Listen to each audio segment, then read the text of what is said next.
what that was. I don't know if you guys heard that or not, but I'm not sure. In with a bang, out with a bang. Boing.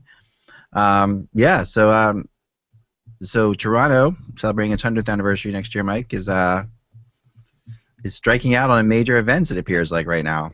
Yeah, I mean, I'm a little perturbed and I'm a little, just puzzled. I mean, because as you said, when the 100th anniversary for the Habs came up, I don't remember everything that they got, but I believe they got the All-Star game. They had the All-Star game. They had the draft. They had the draft. I was at the draft there. But like I've told Mike and people with revisionist history, the draft was not a success in Toronto. Matter of fact, after Toronto picks were over, or the pick was over, everybody left, and not many people came back. Well, I mean, Russ, we were in Florida. We were in Philadelphia. There weren't many people there the second day. Yeah, but then there wasn't a second day. Jeez, my microphone was fell over. Sorry. If memory serves, there wasn't a second day for that, and they didn't come back. Right. Well, right, but I think the draft is bigger now, and the fact that where the Leafs are right now in terms of rebuilding, they are likely in the 2017 draft going to have a top 10 pick. I mean, well, this question came up at Bettman's press conference at the All-Star game. I don't know if you guys heard it or not. Right. We were there, and he was they asked about it, and he said, "Well, we're well aware of the Toronto, but he's also, unfortunately, the reality of it is, it's also the 50th anniversary of the other original 6 teams." And Montreal, Montreal when they had their 100th anniversary was kind of by themselves. It's the 50th anniversary of the second 6. Of the second 6. And the original 6 expansion teams. I call them the original 6 expansion teams. That's my new term for them. Yeah, I know. And that's understandable for LA getting the All-Star game. And if you ask me, that's I could care less about St. Louis with the Winter Classic. But St. Louis for the Winter Classic, fine. But now you're giving the draft to Chicago, which is another original 6 team that doesn't have an anniversary. Yeah, Chicago is a weird one. I agree with that. Yeah. Well, you want to know the reality about the draft? It is not a big moneymaker for the team that takes it. And so how do we know that the Leafs really wanted it? Because, again, it doesn't really make money. And so Chicago is probably doing the league a favor and saying, yes, we'll host it this time. Because if you notice, most of the teams that host the draft, with the exception of Philly, are generally some of those teams that haven't gotten any events. Well, I don't think they really cared about making money in this instance, Russ. I think it was more the prestige of this is the centennial for this franchise, and they wanted it acknowledged. But do we know that they put in for it? They did put in for it, and there was an assumption from many that they were getting it. So to me, this is a perceived slap in the face from the league. I mean, you can't say that the World Junior, which is not, the final round of the World Junior is being held in Montreal, but even the opening round of the World Junior, which has nothing to do with the league, or the World Cup, which is being held there in August and September, which is an IIHF NHL event, has anything to do with the Maple Leafs. So essentially, the Maple Leafs got squat for their 100th. I will say this, from a personal standpoint, I'm happy that Chicago got it because I got robbed in Toronto when I went to the draft. It's actually a pretty good story. We were stopping to go to our hotel. We were on the other side of town from where the arena is, and I left the car for a minute. I'm pretty sure I locked the car. I came back and all the windows were down and everything that was in the car was stolen. Now other people were with me, but nobody left their stuff in the car. We all just went into the hotel for a minute. What they stole was my laptop and all of my doohickeys to hook up all the equipment that I had in my trunk, which they didn't go into the trunk because that would have required a second key back then. Well, don't worry, Russ. I couldn't use any of that stuff. Yeah, and so I basically was at that draft without a laptop and had to go into a store and literally buy $75 worth of hookup so I could actually have a broadcast, which I did. And then when I was there, this was right after softball season, and I had hurt myself. This is the last time I played the outfield, right? A ball was hit to me, a screamer. It hits right off my regular hand because it glanced off my glove. It hits off my finger. My finger gets screwed up to the point where I have to start going to rehab for it, and it's in a splint. And so I go to the draft, and my finger's in a splint. And we interview Rick Vive, and he's a great guy, right? He's in shape. This guy looked like he could still play. Still looks like he could still play. And he gets done with the interview, and I'm a righty, and the splint's on my right hand. I purposefully give him my left hand to shake. Because I'm like, there's no way I'm shaking this guy's hand. He grabs my right hand, somehow senses I'm a righty, grabs my right hand and squeezes. Oh!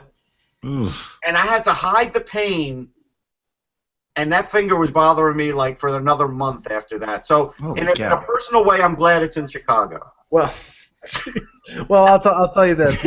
I see thanks for that glowing endorsement of Toronto. You got I've been to Toronto many times and never been abused in any way, shape, or form. I left out. The Toronto police literally took an hour to show up to write a 3-second report just so I could hand it into my insurance company. You got robbed. You were in pain, and so 2 days ago, we had Kevin Allen talking about the Philadelphia people, the Flyers fans, beating to death not beating to death, but beating up a Blackhawks fan while policemen on look. Today we talk about Toronto and how Well, the only conceivable plus I can think of right now about the 2017 draft going to Chicago is I'll get the first chance at trying Chicago deep dish pizza because I've never had it. Oh, you've never had it? I've never been to Chicago and I've never had it, so I can look forward to that. But I would have rather driven to Toronto and covered the draft and stayed overnight than having to pay for 2 days worth of hotel and a flight to Chicago. Well, I've been to Chicago too many times over the last couple of years. I have no desire to go to Chicago again, especially with an NHL event because, man, I mean, I've spent a good portion of at least a week of my life that I'll never get back on the bus between the hotel and the arena in Chicago. I've been there a few times too. I've been to Toronto many other times without getting robbed, by the way. And I've been to Toronto's a beautiful city. And I've been to Chicago a few times too. The thing about Chicago is every time I'm there, I've had to go to a Cubs game because somehow the White Sox are out of town. I am praying that the White Sox are in town so I could actually go to a White Sox game because I've been to Wrigley so many times. Yeah. I've never been to Wrigley. I'm hoping that they're there that weekend. Because I'd like to go to a game. It smells like urine, just so you know. No, so did OD. All right, so now Chicago smells like urine. Urine, but it does. I'm not Anybody else you want to rip? What about Ottawa? Do you want to talk about Ottawa? No, Ottawa was great. I had fun there. Yeah. Listen, Wrigley Field's great. When you're inside, it's great. But when you're in the wrong area, it smells like urine. That's all I can tell you. So what you're saying, it does smell like Fenway. Oh, Hockey World, it's Thursday, February 11th, 2015. No. Hello, Hockey World, it's Thursday, February 11th, 2016. I'm Mike Lagello. I'm Russ Cohen from Sportsology. And I'm Eklund, and you're watching the HockeyBuzzcast on HockeyBuzz.com. This is the podcast that comes to you every Monday through Friday at this time, or somewhere in the afternoon, usually around this time. And we try to kind of fill you in on what's going on in the hockey world. And this is one of my favorite things I've seen in a while. I wanted you guys to start with this one. See if I can get this. Now, this is, did you guys see the Carlson and Methot chirping Phaneuf as he walked in yesterday? I did not. This is really good. Okay, so I'm going to turn this up. Hopefully we'll be able to hear this fine and see it fine. Let me hear it. So it's right. It's Phaneuf. TSN had the shot that you always see of Phaneuf walking in to the arena here, and I'll zoom in a little bit so you have it a little bit bigger. But so the typical, we see this all the time at places where you got a guy walking in, and so here's Phaneuf walking in, and here's the sound. Put the sound up here. This is Lair. So Carlson and Methot are behind him. Are you all right? Oh, now you got two of them. Look at this, different angles. Yeah, they get on the side profile and the front profile. You have a good tailor, eh? He is look like a slob. He is wearing a good suit. I'll give him that. The yellow patches make it work. I know. Yeah. He's just not looking like a solid. Oh. Good. Coming from Matt, this means a lot. Yeah. That's bringing back the wide body tie. They got nothing now. Good job. There you go. So yeah, that was I thought that was good. That was great. And it's Now funny I can talk about. Did you see Mike Milbury post game on the NHL overtime? No. Okay, so two things that struck me about Mike Milbury. Again, talking about being like a GM and saying, well, I would never have made this trade for Phaneuf. It's like, yeah, Mike, you wouldn't have made this trade. You made a lot worse trades, and you signed Alexei Yashin to a ridiculous contract that nobody thought was worth it. But all Yeah, that that's one aside, thing that he's got to be. No, I just traded Roberto Luongo to Florida for nothing. right. He traded away an all-star team, basically. All But that aside, he killed Phaneuf for last night's game and showed the Datsu goal. And it's like, he was there for one game. Even if you have Bobby Orr in this day and age, bringing him into a new team with new teammates, systems are different. Bobby Orr was allowed to do whatever the hell he wanted. Now he wouldn't be allowed. You can't kill Phaneuf for one game. Well, he wasn't the only one, because I've heard some critique this morning, and obviously out of Toronto, most of the radio stations are reflecting the Leafs fan base, that they're rubbing their hands with glee that Phaneuf is gone.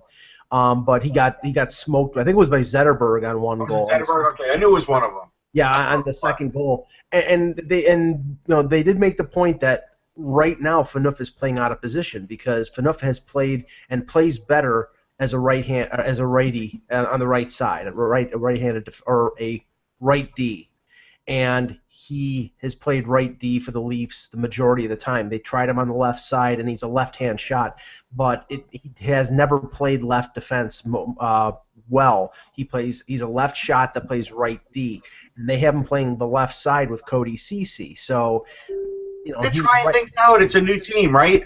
But Milbury decides to kill him on the first broadcast and start pointing out his flaws, and it's like, wait a minute, the guy's played one game. You can't do that to somebody off a trade in a new place. It's just totally unfair and bad television. Do I need to say that this is the shtick that Mike Milbury has to rely on? I mean, he did it on Hockey Night in Canada, and they got rid of him for it, and now he's on NBC. And sometimes I like the over-the-top emotional reaction and the sarcasm, but yeah, it's one game. Cut the guy some slack. It's bullshit. No, I'm with you 100%. I mean, Milbury, this is his job, though. This is what he does. But that's not his job, Beck. Like, his job is to point out things, but again, you have to have some sense of the situation, and he knows, like, any player gets traded. I could give you so many instances of when a player gets traded and it takes him like a week to get used to the environment, 2-3 games, no matter who it is, to get used to the environment, different players, different practice, different coach, like you're saying, different side on the defense, all those things. And you would hope that someone in the production room would say to him, hey, Mike, seriously, it's one game. Why are we going so heavy on this? Yeah, I mean, it would. I mean, when you look at like whenever you see Jonesy with him, it's just funny. I mean, the whole response. I mean, there's a wall. It's funny. There is like this wall that's not there, but this invisible wall between. Oh yeah. And Jones can't cross over a certain point to the desk to get even close to Milbury. Yeah, and there's some. I mean, there are some little comment. If you really pause it and you go back, Milbury will say things that Jones will respond to it so quietly, but he'll respond to it. He will actually. I remember when Milbury started ripping the Flyers fans and everything, and Jones like, they don't exactly love you either, and just really quietly under his breath, like you didn't exactly. Right. Well, the thing is, it's combustible when it's somebody like Jeremy Roenick who doesn't have the subtlety of Jones, and like there's been times when Roenick and Milbury were paired on their broadcast where I thought it was a game in like 1985 and both of them were going to drop the gloves. Yeah. So I mean that makes for exciting television, but it's not exactly sometimes really professional in terms of a broadcast.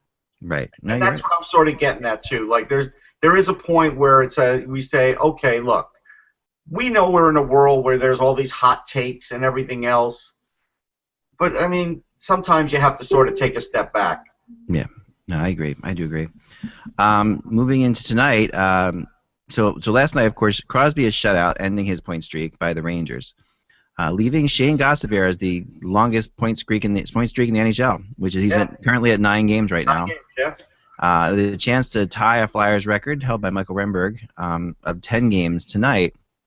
And as a defenseman, I mean, and also just, I mean, he's almost at a point per game, this kid. Yeah, he's offensively has been tremendous. It's been astonishing in a lot of ways. I mean, he definitely is good for a giveaway or two every week. You know, a really good one. And it's funny. I think in some ways it's made Del Zotto a better player because he's had to pay attention to it. Yeah. When he plays with him, because Del Zotto is the stay-at-home one in that pairing, which is hilarious. But yeah, and then just such a nice kid too. I mean, you just couldn't ask for a nicer kid. Really, I think what people kind of don't get about Gosselaar is not only has he kind of reinvigorated the fans, but I think he's also made the locker room a lot lighter. I think so too. I think he's taken some pressure off the other guys. Just there was a dark tone about a lot of the stars on the Flyers when you lost guys like Timonen and Hartnell. Yeah. Who were both really, who were really jokesters, and Yager before that, and there's a lot of guys, that really just were, because Simmons is an intense guy, Umberger's an intense guy. These guys are intense. Giroux's intense.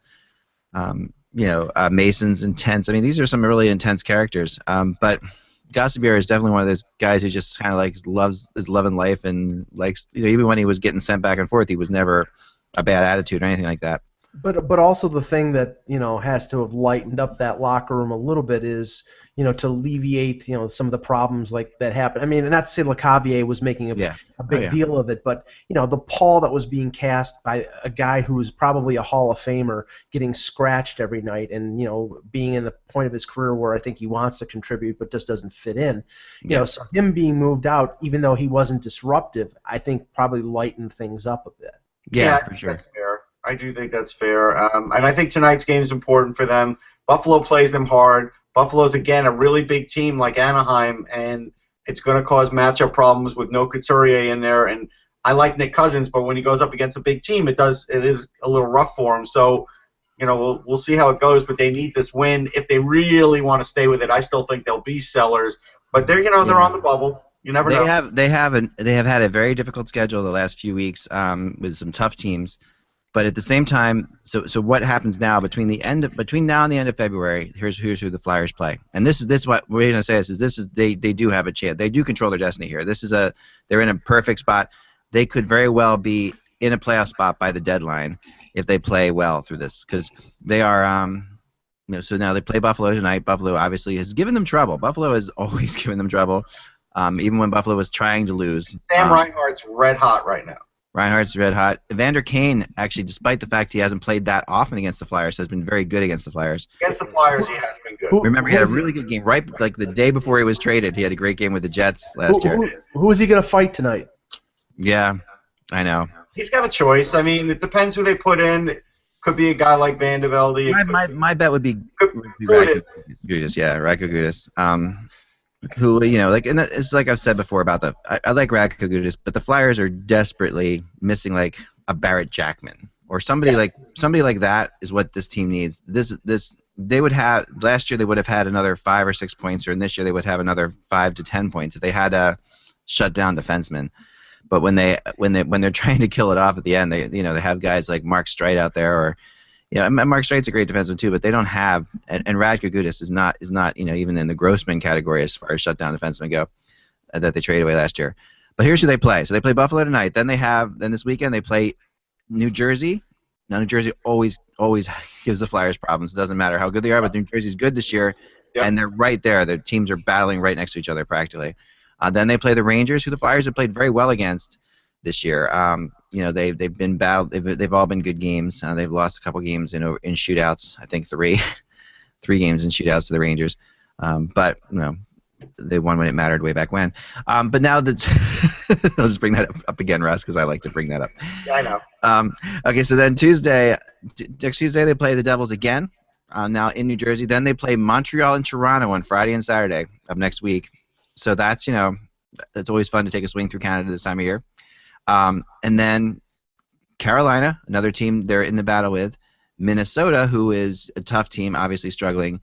Then Arizona, followed by Calgary. So that's the rest of the month. I mean, you're looking at two things. And this is what's going to define the Flyers. I thought a lot about this. The Flyers of the last year were a team that was incredibly good against teams that were good teams. Remember, but these were the teams that the Flyers just did horrible against last year. These are the teams where the Flyers fell apart, and this is where the Flyers just don't. That's why this team has to define itself as something different this year by winning these games. If they can win, they can go into Chicago, they can go into St. Louis, they can play with these. They play with these top teams, but they don't. They have trouble against New Jersey. They have trouble against Arizona. They're going to have, Calgary. Toronto has been a problem for them the last couple years. Believe it or not. The problem with Calgary is they have some big guys up the middle too. Without Couturier there, see, this is where again, like we used to go back to Anaheim. And teams that have big centers, they can win a lot of these games because they have big centers and they wear you down and they can control the play. Right. This is where the Flyers get hurt now. No, yeah. And even going into the first 2 games in March, Edmonton and Columbus. Okay, so we're looking at this is a real stretch where they have easy teams on the schedule before they have to play the Lightning twice, the Blackhawks twice, the Red Wings twice, the Penguins twice. And the Islanders and the rest, and the Capitals again. They gets hard, but this between now and March 6th is their chance. So I'd like to talk about that Penguins game. Yeah, let's talk about the Penguins game. Go ahead. So my thought was, obviously it was tough for them when Daly went out, but the minute Daly went out, that game was over. They're so weak defensively, so short of defensemen that all the Rangers had to do was just do a heavy forecheck and wait for mistakes. Yeah. That's all they had to do that game. It wasn't like the Rangers were fantastic. Lundqvist was. But other than that, the Penguins had a few posts, and I get, they're missing Malkin, but the Rangers didn't have McDonough. So, everybody misses players. But at the end of the day, that is the one player the Penguins can't be without now because they're so weak at it. They could even be without another forward that's really good, a Kunitz or somebody. But if Daly's out for any length of time, they literally could miss the playoffs. And talk about the weirdness of the NHL schedule. They said this on the broadcast last night, and I was stunned. Yesterday was February 10th. We have about 2 months left to go in the regular season. And it was the first matchup between the Penguins and the Rangers since the playoffs last year. I know. The Penguins, Rangers, and Flyers are playing each other a ton down the stretch. The first 5 months of the first 4.5 months of the regular season, these two teams, division rivals, playoff rivals, haven't faced each other. I mean, what is going on? And the Rangers and Islanders haven't played each other that much yet either. I mean, they've got a lot of games coming up too, right? Yeah, they do. It is a little crazy. I think it's a design thing. I think a lot of it has to do with like the NBC afternoon game thing that they want to, where they have the Sunday afternoon thing, and they want to have, now that the NFL's off, they want to have these really big, big drawing games. And I also think that there's maybe a conscious effort like the NFL, because the NFL does it this way as well, where they have division games at the beginning of the season and at the end of the season when division races could be, more heated. And the NHL at the end of the year, they want those divisional matchups because teams are battling for playoff positions. But they didn't play each other in the beginning of the year, and maybe that was because NBC wasn't broadcasting games where they are going to be doing it on Sundays toward the end of the year, but they weren't doing that at the beginning of the year. They should have played at least once. That's just weird. Yeah. I also respectfully disagree with Darren Dreger post game, who basically said they won't trade Yandel now, the Rangers, because of McDonough. And I'm thinking, do we really think McDonough's going to be out for 18 more days? Yeah. I mean, look, we don't know, right? It's a brain injury, and I'm the first guy to write about it and say we don't know. But the one thing we do know is it's too early to say whether he's going to be out that long to say that the Rangers are going to hold on to Yandel just because of that. I thought it was premature. I did. Yeah, and we talked about it on the webcast yesterday, Ak, Russ and I were talking, and Dan were talking about the fact that there's almost no chance they're going to re-sign Yandel. They don't have the cap room unless they can move a Girardi or a Stahl, and that's highly unlikely. Because I think move Girardi or Stahl for Yandel. That's my opinion. I think either. Well, I'd rather have either them than Yandel. To open up the cap space. I mean, I first of all, I think Girardi and Stahl are more the type of defenseman that Vigneault likes, although they're starting to slip because they've been blocking so many shots over the years. But I don't think they can move him without taking salary back, and I don't think Yandel is going to take a hometown discount to stay in New York. He's going to go where the money is. So if your playoff chances are limited, which I think maybe the Rangers know that they are, you got to move Yandel at the deadline and get as much as you can for him. Yeah, I'm 100% there. I mean, I never really, I've talked about how I'm not a fan of. I don't care if if I'm the Rangers, I don't care about losing Yandle for nothing. Russ, you made the points many times over that that they do care, that they gave up a lot for him. Because I do believe that cap space equals something. That and I'm always been a fan of that, and I think that really does, especially this summer with so few teams with cap space. That Yandle cap space off the books is going to mean something for the Rangers. Well, that they can do something. It's not that much. Right. It's not that much. Yeah. Traditionally, you would be right, Ak. If he was making his full salary $5.25, then yeah, if they keep him, they let him go. There's $5.25 Right. and spending somebody else. They got him at 50%. Arizona's retaining 50%. They gave up a first-round pick and Duclair. No, right. They yeah. have to get assets back. Yeah. Otherwise, it's a disaster. Yeah, and the one thing, but to me, the Rangers, we talked about this last show I was on, that they can make the playoffs and make noise. So they're a team that has a chance to actually. How much noise do you really think that team can make, though? Honestly. I want to know. I'm looking at the teams in that they could face in the playoffs, right? Right. Who would I pick them against? Like who would I favor them in a series? And I'm looking at Okay, you wouldn't favor them against the Islanders, would you? Or at least I wouldn't. that would be a toss-up, but I would say probably not. But I would still give them a legitimate shot in that series. Oh, they have a shot. I would favor them against Boston. I would favor them against Pittsburgh. I would favor them against New Jersey or Montreal. New Jersey, I think, might be a toss-up, believe it or not. Who? New Jersey? I think New Jersey could be a toss-up. Yeah, I know New Jersey gives them trouble. Tampa, of course, would not favor them against Tampa or Detroit, but I would give them a toss-up against Florida because I think even though Florida's got speed, I still think that you've got Luongo, and that's such a big thing in the playoffs.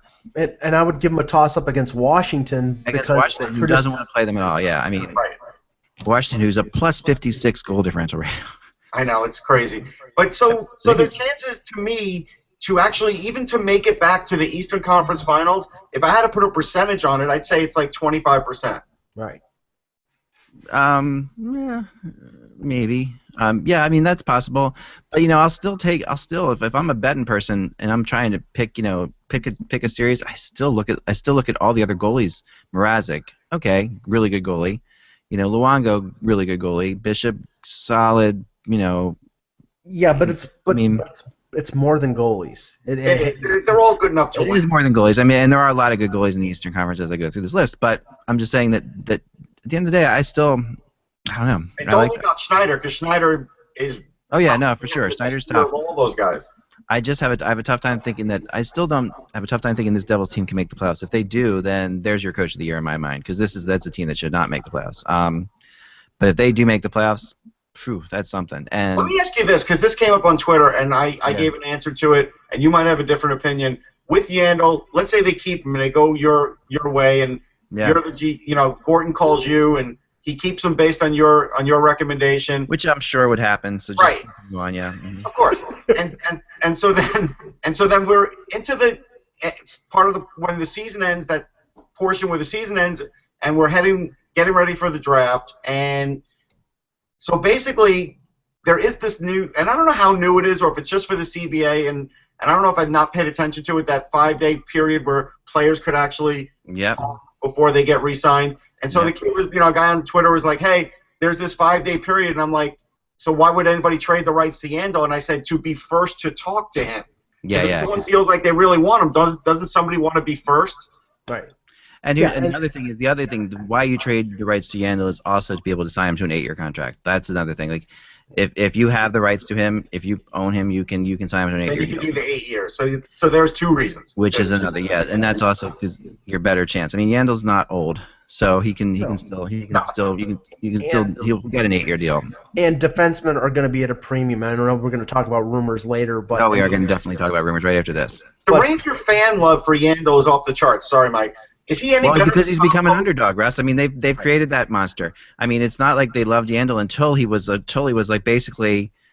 being obviously screwed. Like the New York fans love to back somebody who they think is getting screwed.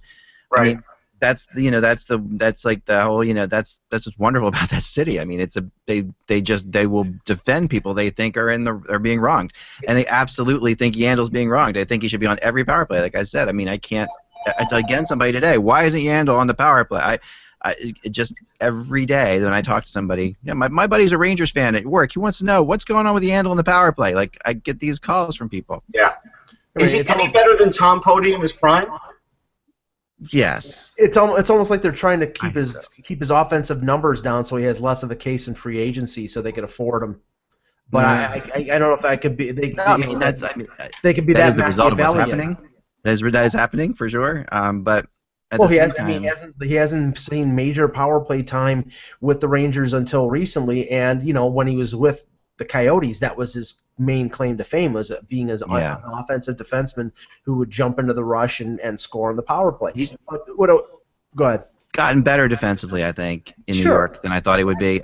And to me, we like I said, we live in the era of offensive defensemen. I feel like we are living where when you look at the guys, like when we talk about prospects, and I listen to your prospect show on XM, Russ, you guys are always talking about prospects and system, and you're constantly talking about these like Gossebir type defensemen who are always like the puck brushing, really, because a few years ago, maybe go back 10 years ago, that was just there were none of them, right? So all these kids that were really going along strong back then who were defensemen, or forwards, a lot of those forwards shifted to defense because we needed puck rushing defensemen.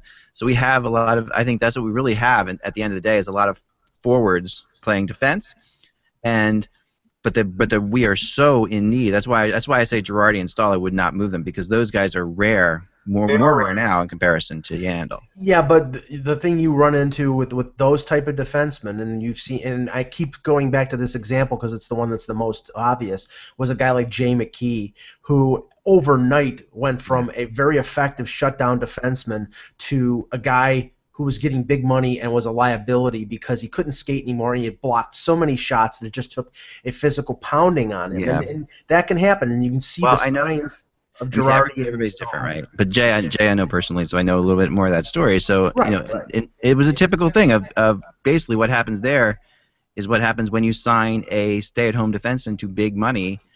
The stay-at-home defenseman thinks he should do more than stay at home. Right. Mike Komisarek in Toronto was they feel guilty. They're like, I got to produce for this kind of money. I got to do something, and it's hard to sit there and say, no, we just want you to do what you did before, which is to lead the league in block shots. We don't need you to do anything. But Jay McKee, he definitely felt the pressure of that contract. He'll be the first to admit it. Yeah.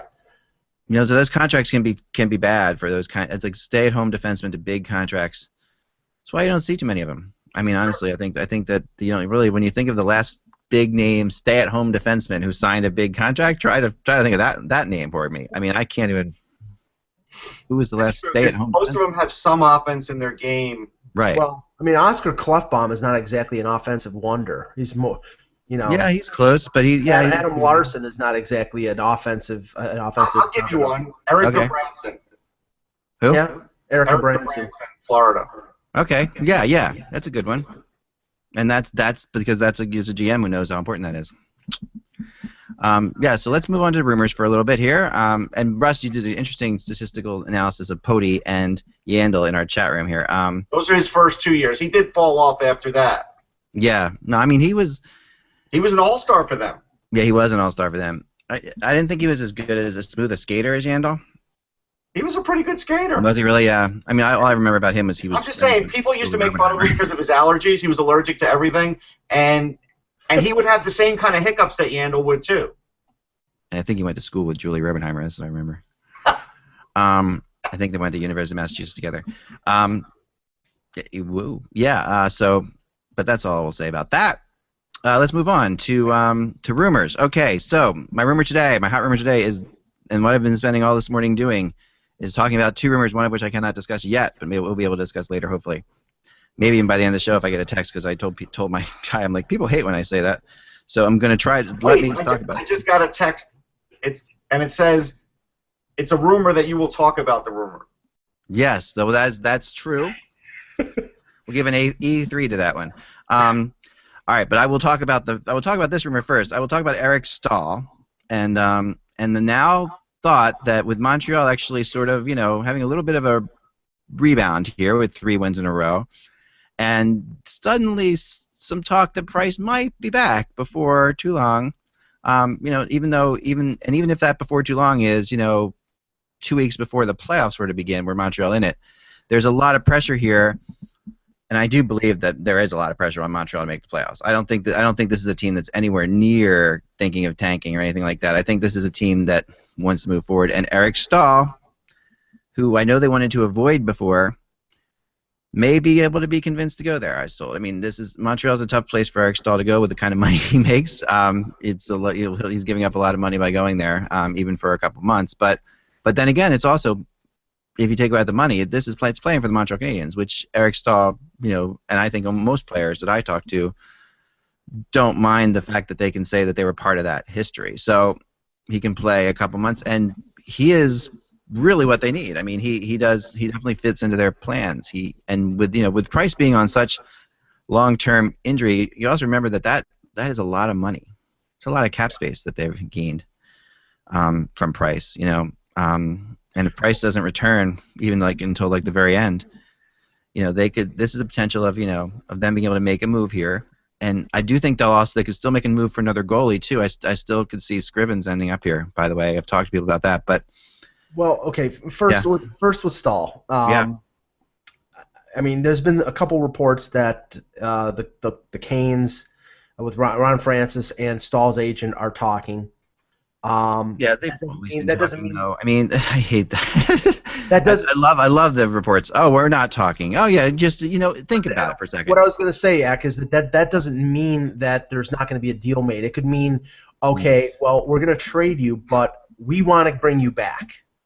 And we'll find out how much it would cost. I mean, otherwise they're going to trade him. If he says, okay, I'll go to Montreal, and then in the summer, come back. I'll come back, then obviously they're talking. But, I mean, where the Hurricanes franchise is right now, with them having two players, one in Ward, who I think they'd have to take a haircut on in terms of his salary.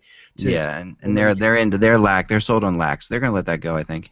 Right, but I mean, Montreal might be. We were talking about this yesterday. Montreal might be interested in Cam Ward because, I mean, it's been 2 weeks where we're getting reports out of Montreal that Carey Price is skating around, but he's skating around with a lot of pads and he's not doing any work in the net. So it just sounds like, he's nowhere close to being ready. I've talked to different people about that, and yeah, I mean, he is nowhere close to being ready. But at the same time, they are also being, as careful as Edmonton was being with McDavid, they're being maybe even more careful with Price. Which they should be, because he's so vitally important. He might be the best, most valuable player in the league, arguably. So yeah, they've got to be careful with him, right? Cam Ward is an interesting character because he has had history in the playoffs. We haven't seen him play with a team like Montreal for a while.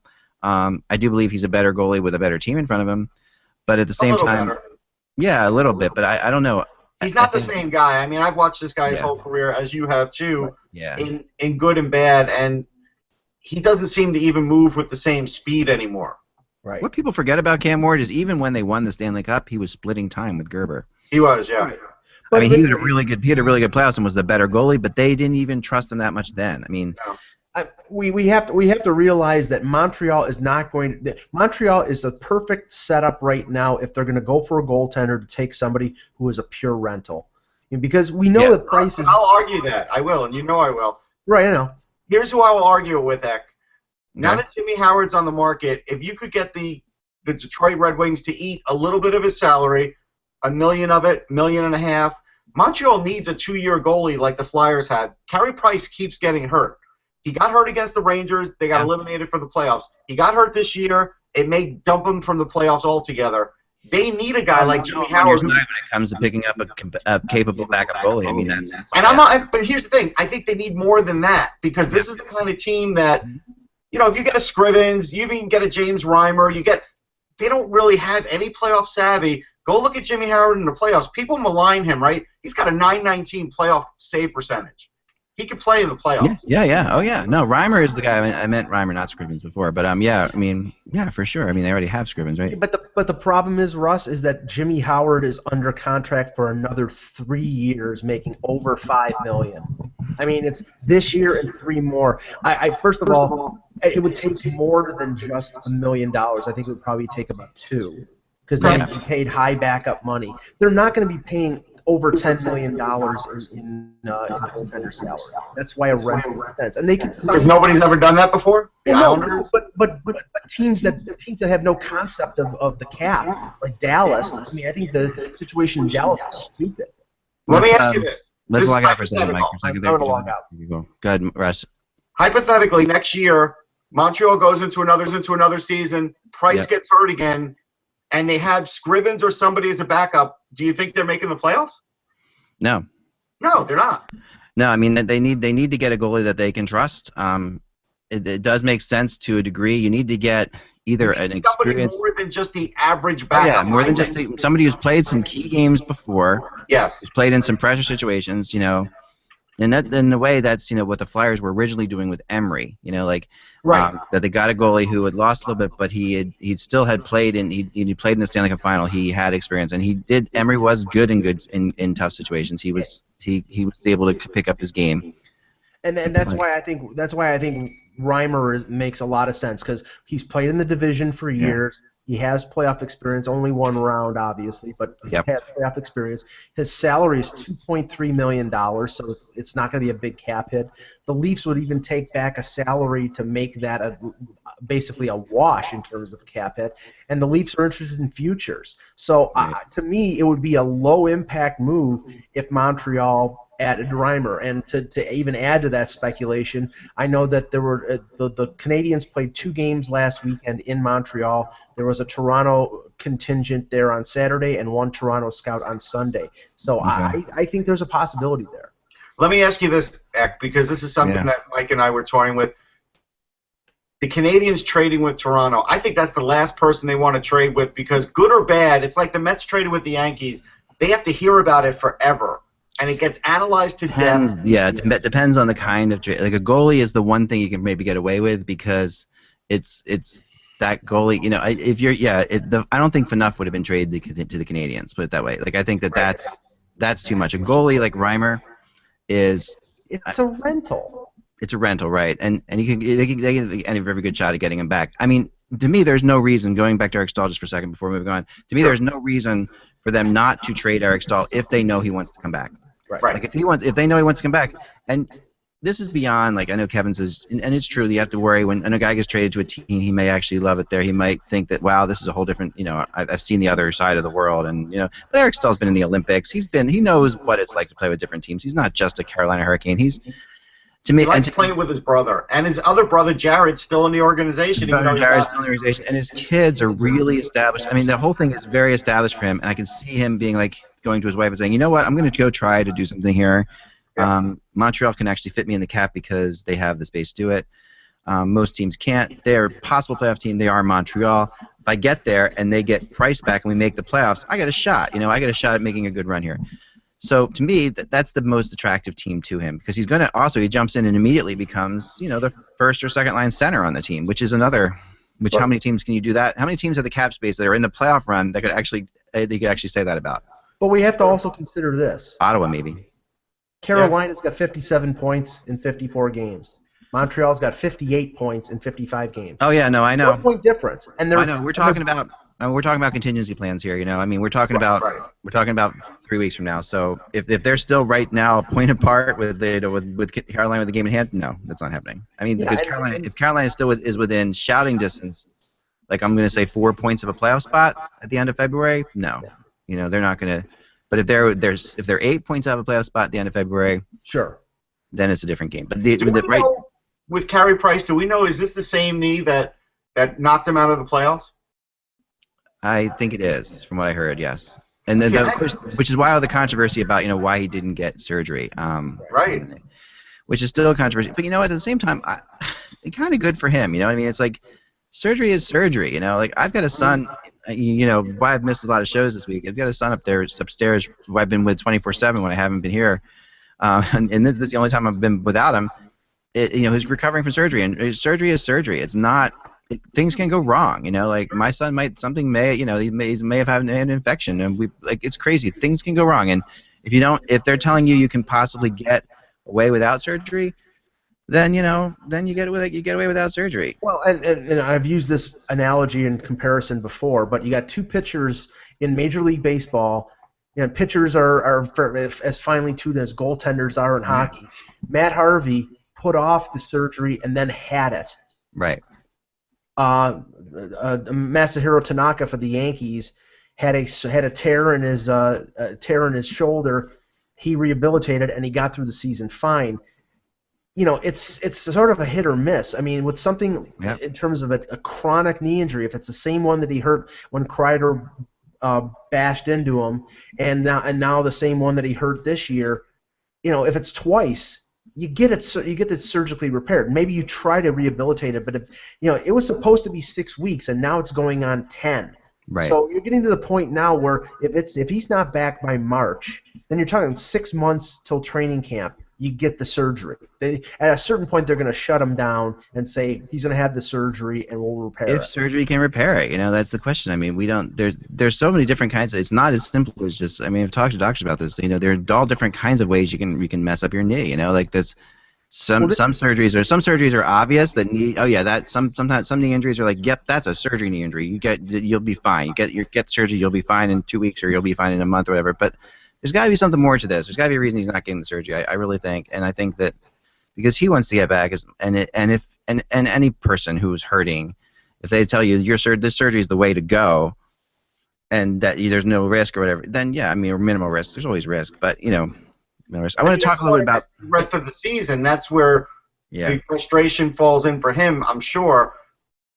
This is risky though, because this is again. I can now I'm pointing to 2 situations where injuries could possibly derail the Montreal Canadiens from getting to where they want to go, and that's why whoever they choose as a backup, they better have a real guy who could play and possibly start a whole season. Yeah.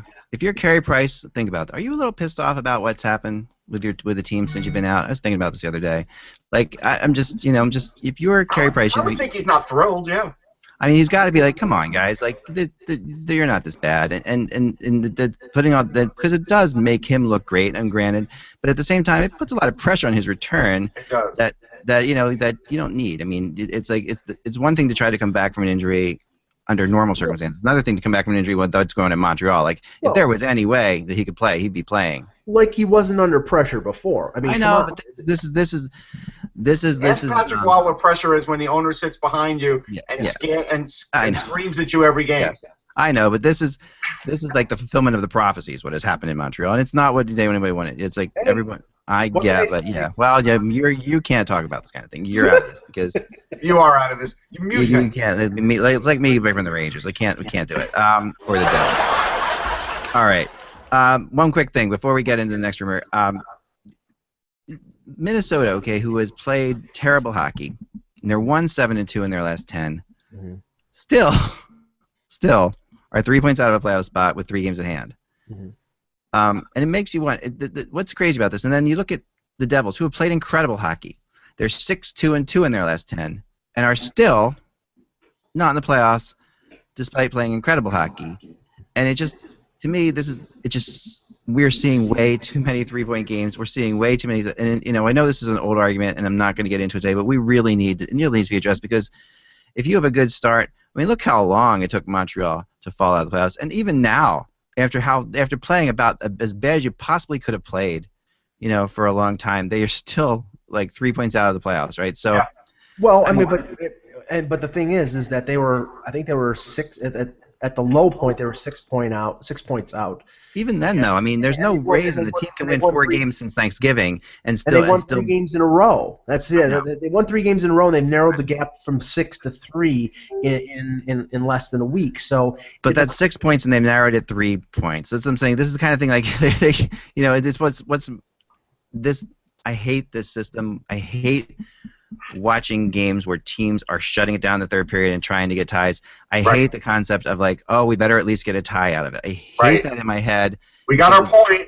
We got our point, and you see it, and you see it when you're watching teams. Oh, we're going to. Nobody says that anymore. By the way, players have now been trained to not say that. Have you noticed that? Because we sort of have that backlash now. Because players a couple years ago, they all used to say, well, at least we got a point.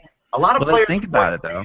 Yeah, no, you're right, but it's definitely on their minds, and it's definitely what they're being coached to do. They're being coached to get the point. But But I'm not sure that the 3-point game is going to change that. It's the same mentality is going to be in the last 5 minutes of a third period in a tie game.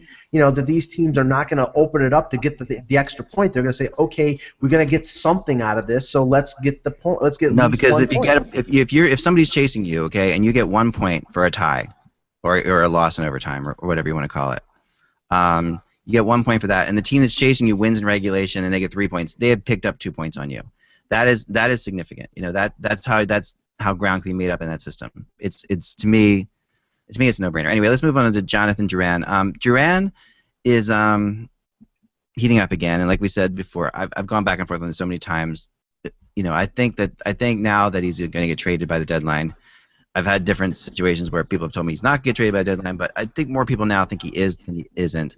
There's a new rumor out there that St. Louis is no longer involved in it, and that's not true. I checked into that. I'm not saying that they're the favorite right now, but they wouldn't eliminate the idea still. It's not, and that's what's always dangerous about this time of year, is saying somebody's out of it. It's one thing to say somebody's out of it at 1 p.m. on trade deadline day. It's another thing to say they're out of it on February 10th.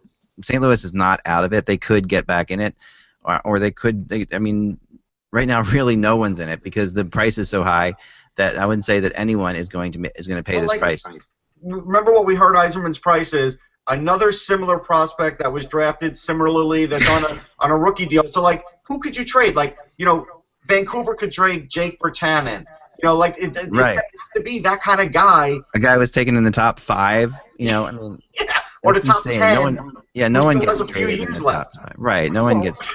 Well, the quandary for Tampa Bay is their cap situation because, I'm sure they would love to have Kevin Shattenkirk, but they can't afford a $4 million salary to take it back for Jonathan Drouin, who's on his entry-level deal. Plus, St. Louis may be in it, but St. Louis, the few teams that have been supposedly in the running for Drouin, Minnesota was one of them. St. Louis is another.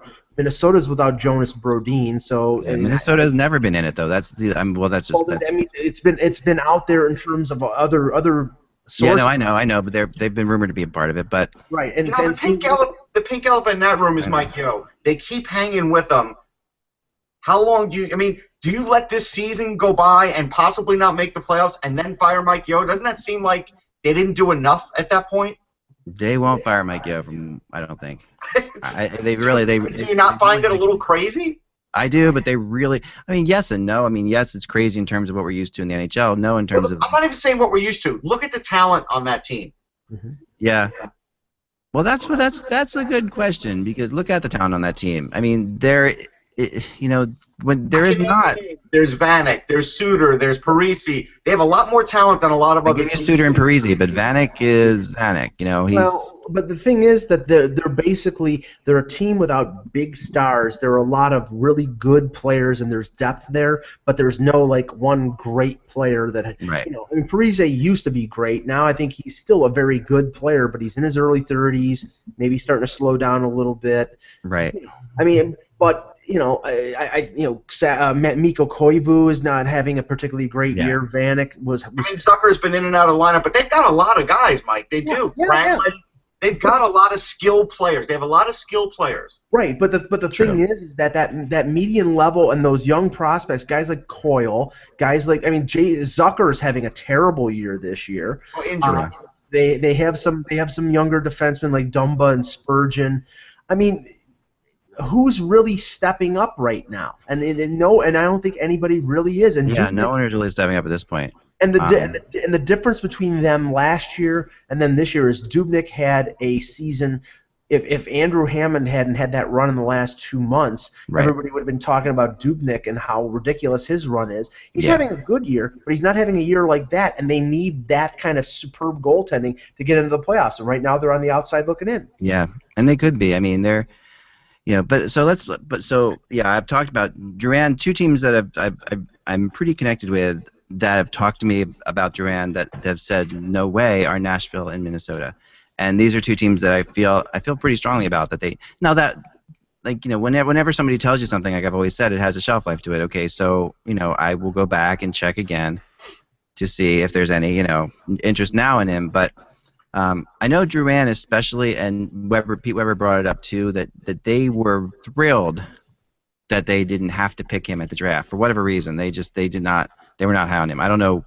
Everybody has their things, and they couldn't believe that they were going to get Seth Jones. They thought they really had a good inclination that Drouin was going to fall to them, and they were really nervous about that decision and whether or not they should, which I think is kind of weird because he seems like the kind of player that fits into their system, but at the same time, that's where they were. So Minnesota has other. Minnesota will make moves. They have other people they're looking at. I think Travis Hamonic is a good possibility in Minnesota. Maybe not now, but at some at the draft, but and possibly now. I mean, it would require really a creative trade because you got to give the Islanders back something that fits for Hamonic because they can't just lose Hamonic. So. No, and he's not going mid-season here. Like, he's not.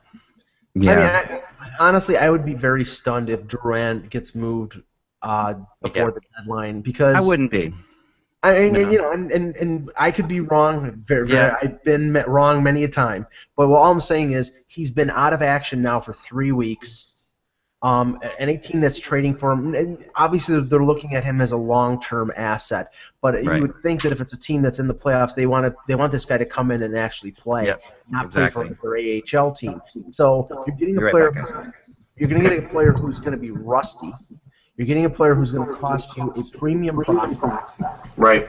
So it's going to be, to me, that's a deal that's almost impossible. Plus, if a team is trading for Drouin, I don't think that they're going to be trading a young prospect on their entry-level deal like Yzerman wants. It's probably going to be somebody with a higher salary, and they can't take back a higher salary right now. Me personally, I think he's getting dealt at the draft. I just think because he's not playing right now, and like you said, it's going to take a little while just to see if he could even play in my lineup, and I'm going to give up big assets to hope he could play in the playoffs for me. That's a little bit of a reach right now. I don't think his value drops significantly if they wait until June to make a move for him. I think I think probably the value would go up because there'll be more teams willing to take a chance on him. Yeah, I would agree with that. I think, we got to get going. I got to get going. Unfortunately, Bozak is something I would keep an eye on really carefully too. I've heard Calgary with him mentioned quite a bit. Well, I'll say one thing about this, and then we can end the show. The deal for Phaneuf helps out the Leafs immeasurably in terms of making another deal of another one of their players with term left because Lou Lamoriello was able to do something that nobody thought that they were going to be able to do, which was trade Phaneuf without retaining salary. Yeah. And now they have one spot this year to retain salary on a player who has term left. And everybody thought that was going to be reserved for Phaneuf, but now that he's gone, they can do that on a Lupul or a Bozak or a Jonathan Bernier. So anybody has term left, if they have an amount of money, if Bozak's making $4.2 million, I think he would attract a lot of attention from the league if he was a $3 million center. So I would not be surprised if they retain money on a Bozak or a Bernier or a Lupul. I agree. Next time you talk to Nashville, ask them if they were happy that they didn't have to take Kuznetsov because they took Austin Watson 8 picks before and he could barely play in the NHL. You should ask him that one. Yeah, no, I mean there's of course the NHL is littered with those kind of things, right? I mean it's just, I agree. I mean it's a tough, and Bozak, I've also heard though, to be honest, that I have heard that he's really starting to get to become one of Babcock's players. That he's one of these guys that he does really like him. And it's possible, that now Lupul I could see moving. I could see him. I've heard Anaheim mention, and he's been there twice. I think this will be his 3rd trip, but which is crazy. But he has a history there. He's done well for them. They like him. Is another 30-plus guy with losing speed. They need a scoring. Well, no, I'll tell you what though. For all you talk about Anaheim, and then I really do have to go. Is watching them play the other night, against Philly. They were just dominant. I mean, that was a great game for them. They played as well as I've seen Anaheim play in a long time. And looking at that team, no one could have told me, like, if I had not watched the NHL season and I would just watch that game, I would have been like, yeah, Anaheim's just doing as well as everybody thought they do, right? Like, that's because there's just no way you could tell me that that's a struggling team. They were up and down, just dominant against a Flyers team that needed to win badly, and and they were on the road playing back-to-back against the Flyers team that was rested, and they gave the Flyers the Flyers were outclassed, completely outclassed, and they haven't been outclassed that often, but they were totally outclassed in that game. So I mean, Anaheim. When watching that game, it's like, all right, and there's no way that Anaheim doesn't make the playoffs. I mean, this is a playoff team through and through in my book. I mean, they could still not make the playoffs, I guess, but they're starting to make it look like they're going to. Appreciate it, guys. Sorry for cutting the show a little bit shorter, actually ending just 6 minutes long, like we normally end 30 minutes long. We'll be back again tomorrow, right? Tomorrow is Friday. Tomorrow's Friday. Some of you will be back. I won't. Yes, you will not be back. I should be back Friday. Depends on a couple things. Mike will be back or with somebody, probably me, and we'll find others as well. But it's all kind of up in the air. Sorry, because of what's going on with my kid here. Remember, guys. Without hockey, it is without the buzz, it's just hockey. Without hockey, it's nothing. Talk to you soon.